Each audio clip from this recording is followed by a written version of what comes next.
Taraafik kan jiru YouTube chaanaalii irratti waa hedduutu jira. YouTube community yeroodhaa yerootti seera baay'ee baasaa akkasumattis haaromsaa deemaa kan duraan jiranii fi san keessaa YouTube chaanaalii irratti taraafik jechuun maalii yeroo baay'ee YouTuberoonni yeroon fi siistamoota adda addaati YouTube chaanaalii isaanii guddisuudhaaf hojii garaagaraa hojjetan warningilee baay'ee jira. Warningilee san keessa taraafikii jee waan email irratti nama dhufu jira. Isaan san maal faa kan jiru har'a viidiyoo gabaabaa barnoota taraafikii wal qabatu tokkoon qabadhee dhiyaadhee jira. Gara viidiyoo kanaatti seenuun dura warri astaayituu subscribe godhuun chaanaalii keenyaaf haaraa kan taatan astaayituu subscribe godhuun gara viidiyoo kallattumaan isinii seenaa. Maal godhanii taraafik jechuun YouTube chaanaalii irratti taraafikiin akkuma makiinota garaagaraa to'achuudhaaf seera poolisii keessa jiru. YouTube chaanaaliinis taraafikii mataasaa kan of danda'e qaba jechuudha. YouTube chaanaaliin taraafikii mataasaa kan of danda'e qaba. Seerota karaa kanaan baase YouTuberri tokko akkamitti akka subscribe argatuu fi watch hour argatu ni beekanii jechuudha jirre. Saniifuu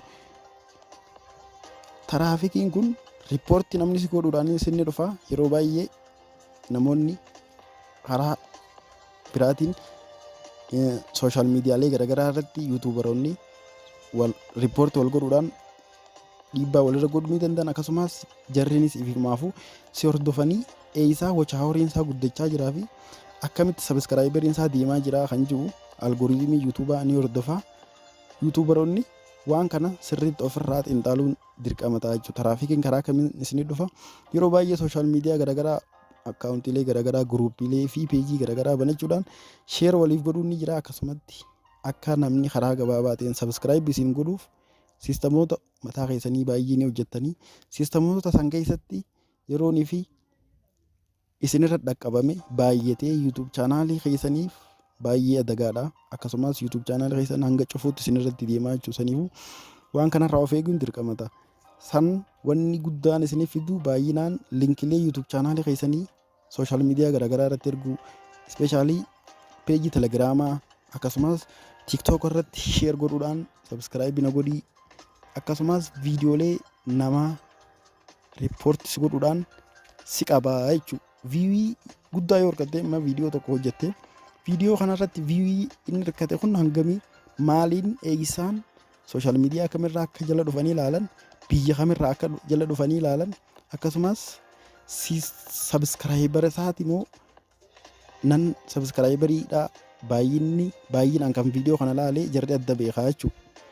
Akkuma seerri biyyoonni garaagaraa seera mataa isaanii qaban seerri taraafikii biyyoota garaagaraa irratti seera garaagaraati jechuudha. Amma fakkeenyaaf United Kingdom or Ingiliz seerri taraafikii YouTube chaanaalii jiru kan Yukureen yookiin Raashiyaa yookiin Ameerikaa jirurraa wal addaa jechuudha. Akkasumas kan Jarman Awustiraaliyaa seerota taraafikii mataa isaanii of danda'e qaban.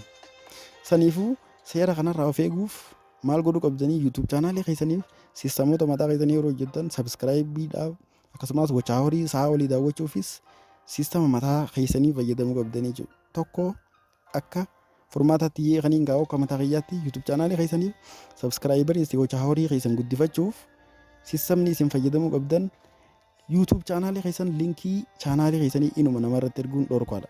Chaanaalii linkii viidiyoo keessan illee guruupii feetii irratti haa ta'u peejii feesbuukaas ta'e peejii waan barbaadanii chaanaala telegiraamaas ta'e guruupii telegiraamaa akkasumas guruupiilee garaagaraa irratti warreen sabtu sabii hojjetan fa'aa irratti erguun inuma barbaachisaa miti jechuudha. Kun seera taraafikii kanaaf isin saaxilaa isin qaba jarri ni beekan. Saniifuu siistama kana jalaa boo peejii banattanii or guruupii banattanii qabdan hunda keessatti maal godhanii YouTube chaanaalii keessaniif maqaa sirriidhaa barreessuudhaan YouTube chaanaalii keessan dandeenyaan abbaan guruupii san keessaa subscribe yookiin watch hourii keessan guddisuu barbaadu maqaa keessaniin sarchi godhee isin argatu. Yoo san hin danda'amne isinirraa yoo hafee wayyaa jechuudha hanga dandeessanitti viidiyoo qabdan ol baafattanii amata fedhattu haa ta'u yeroo moonii taatanitti YouTube chaanaalii keessa firii tahee akka jiraatu kafaltii isinii kafalu yoo barbaadan linkilee garaagaraa isinirratti erguu ta'e isinis namaa erguun hin barbaachisu jechuudha. Saniifuu siistamoonni itti tiraafikii kana laalan amma fakkeenyaaf YouTube studio keessa seentanii guddaa viidiyoon harkate kamii isaa namni isin ilaalee fi biyya namni sooshaal miidiyaa kam jalaa akka namni isin seenee ilaale ni beekaa jechuudha. Saniifuu jarri tiraafikii kana isin qaba seera kanaan. Seera kana ofirraa dhorkuuf linkiilee sheer godhuun guruupii irra dhorka. Yoo niif namni riippoortii isin godhees kallattumaan jarri dhufee isin qabuu danda'a jechuudha. YouTube studio erga seentaniin booda waan analytics jettutu jira. Analytics san keessatti viidiyooleen tokkoon isaa tiraafikii mataa isaa of danda'e qaba.